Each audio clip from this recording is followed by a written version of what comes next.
नमो किसान महासन्मान योजनेचा हप्ता जमा होणार आहे। शिर्डीमध्ये पंतप्रधान नरेंद्र मोदी यांच्या हस्ते वितरण देखील होईल। राज्यातील 13,45,000 शेतकऱ्यांना या दोन्ही योजनांचा लाभ मिळेल। नमस्कार शेतकरी मित्रांनो, शेतकऱ्यांसाठी अतिशय महत्त्वाची आणि आनंदाची बातमी समोर येत आहे। पीएम किसान योजनेचा 23वा हप्ता आणि नमो शेतकरी योजनेचा हप्ता शेतकऱ्यांच्या खात्यामध्ये जमा होण्यास सुरुवात झालेली आहे। हमारी सरकार का साफ मानना है कि देश तभी आगे बढ़ेगा जब मेरा किसान मजबूत होगा और इसके लिए हर संभव प्रयास किए जा रहे हैं। 2+2 4,000 रुपये जून महिन्यामध्ये जो महिना सुरू आहे त्या महिन्यामध्ये शेतकऱ्यांच्या खात्यामध्ये जमा होणार आहे।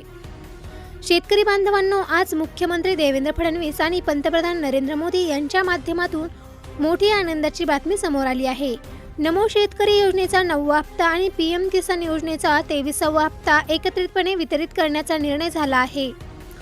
आज थोड्याच वेळाने हप्ते जमा होणार असून 4,000 रुपयांची रक्कम थेट तुमच्या खात्यामध्ये जमा व्हायला सुरुवात झालेली आहे।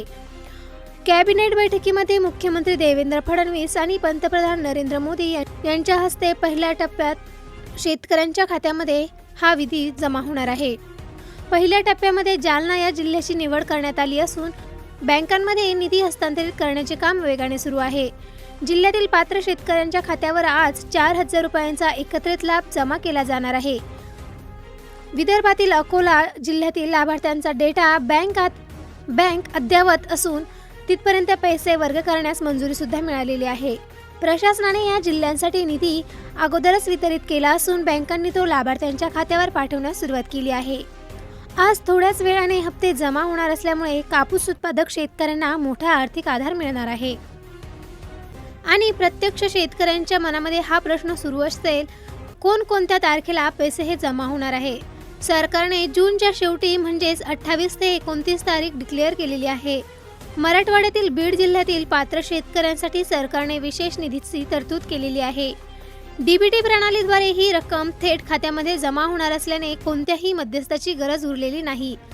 थोड्याच वेळाने हप्ते जमा होणार असल्यामुळे जिल्ह्यातील ग्रामीण भागातील प्रत्येक जिल्ह्यामध्ये आणि ग्रामीण भागामध्ये आनंदाचे वातावरण निर्माण झालेले बघायला मिळणार आहे। पश्चिम महाराष्ट्रातील अहिल्यानगर जिल्ह्याचा सुद्धा पहिल्या टप्प्यामध्ये समावेश करण्यात आलेला असून तेथील तांत्रिक प्रक्रिया पूर्ण झाली आहे। बागायतदार आणि कोरडवाहू अशा दोन्ही प्रकारच्या शेतकऱ्यांना मिळणारा हा लाभ अत्यंत महत्त्वाचा ठरणार आहे। आज थोड्याच वेळाने हप्ते जमा होणार आहे। छत्रपती संभाजीनगर आणि हिंगोली या जिल्ह्यातील प्रक्रिया देखील आजच पूर्ण केली जाणार आहे। पात्र शेतकऱ्यांनी आपल्या आधार लिंकिंग आणि KYC तपासून घ्यावी, जेणेकरून पैसे जमा होताना कोणतीही अडचण येणार नाही। आज थोड्याच वेळाने हप्ते जमा होणार ही बातमी आता अधिकृतरित्या समोर आल्याने शेतकऱ्यांमध्ये आनंदाचे वातावरण बघायला मिळत आहे।